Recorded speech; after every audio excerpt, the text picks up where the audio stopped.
Now, it is 5:44. Well, invite you now into our briefing room where one of our leading tactical and strategic minds with years of experience as a general officer at high levels of military command shares some insights into the state of the war in Ukraine. Let me welcome then retired commander of the 1st Infantry Brigade, a Middle East advisor, Lieutenant General Sir Simon Mayall. Simon, welcome. Good evening, John.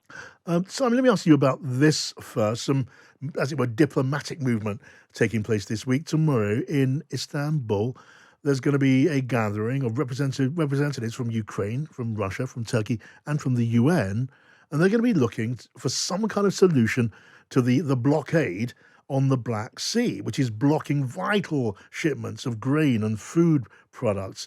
Are you hopeful about those talks, Simon? I mean, I'd love to be hopeful about them, John, because I think we're all aware of the consequences of this interruption to the grain trade from both Russia and Ukraine out of the Black Sea ports.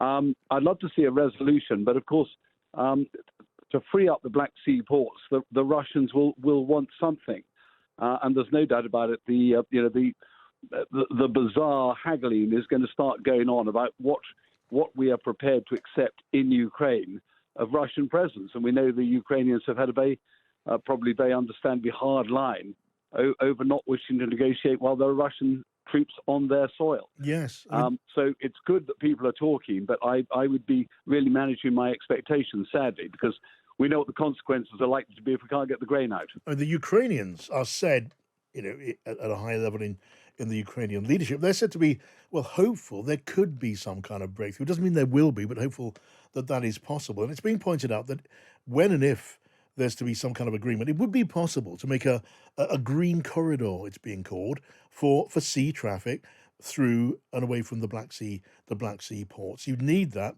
but the existence of mines, as well of course of Russian warships, that could be dealt with, it said, in weeks, not necessarily months. Yes, well, the ports are very heavily mined. There's all sorts of political wranglings and whatever over, as I say, traffic of neutral ships, flagged ships, escorted ships, the use of the Bosphorus, of course, and the Dardanelles to get them out.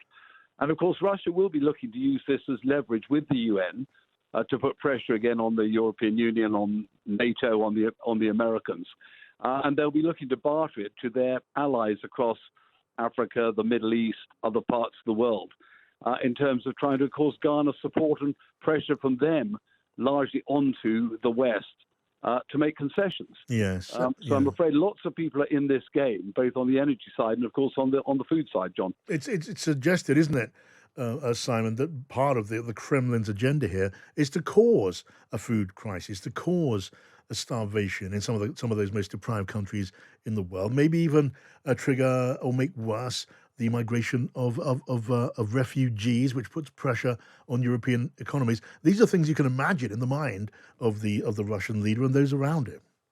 Well, my own regiment, the Queen's Dragoon Guards, have just come back from Mali, and of course the French wound down their operation, and we know that the Wagner Group, who are basically a quasi-government organisation, private military security company, are in Mali. They're in Chad. And certainly there are people who assess that they are there to try and generate migration flows and sort of add to the failure of failing states, and a mixture of that and energy pressure on Germany in particular, all add to the dilemmas that people are going to have in various government, parliaments, government capitals, etc. So it's a very, very cynical use of basically a famine weapon, and a worrying one. So I'm delighted people are talking, but the price for Russian acquiescence in this could be very high. Indeed. We'll be watching those talks in Istanbul, as you would expect. And thank you to you for joining us in our briefing room today, Lieutenant General Sir Simon Mayall.